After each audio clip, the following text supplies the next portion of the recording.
Naimbag nga oras sa kaprobinsyaan, daytoy ti baro at timag ti Kapitolyo, Stronger La Union Program. Nabaligan na rugyan ti panagbakuna kontra COVID-19 karitubing ngagtawan 5 ingga na 11 anyo iti probinsya iti La Union.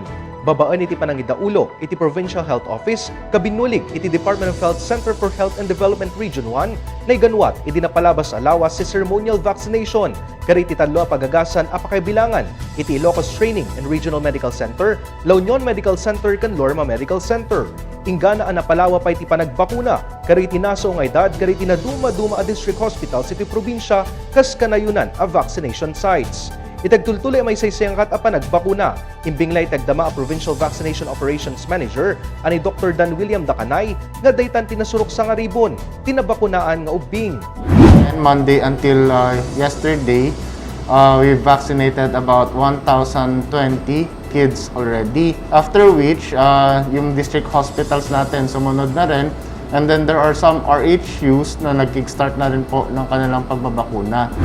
Napagbalin nga arig na pag-ayaman ti tema dagiti vaccination sites, arig na carnival kan children's party mat dagiti dadduma, kalpasan ang dekorasyon ng dagito iti balloons kenay ayam. Malaksit iti dayta ket nakaawat pa iti freebies sa gitubing, kasamot ang nakipaset kan nakirinagsak dagiti mascot kan cosplayers tapno laang may kat ti buteng dagitoy ken malukoy dangag pabakuna. Pasat payla ang daytoy iti pananggunod iti probinsya ti herd immunity ken panang papigsa iti panagbakuna.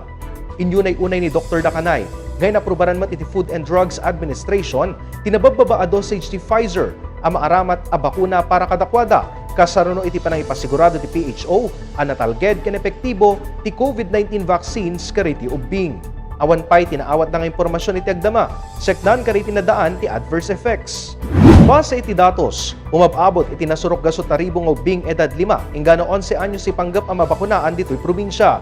Imbin sa iti PHO dagiti requirements para kariti mapanagpabakuna apakaibilangan ti birth certificate when uraan niyang ID amang panagnak iti panagkasanga dito bing. Bayat anas kanumat may tugot ti medical certificate para kariti daan iti comorbidities. Rumbang mat nga darigi tinaganak amang kuyog kadakwada iti vaccination site. Agtultuloy ipanangaluko iti PGLU kariti residente nga agpabakuna tapnonan anay amaragpa ti Stronger La Union.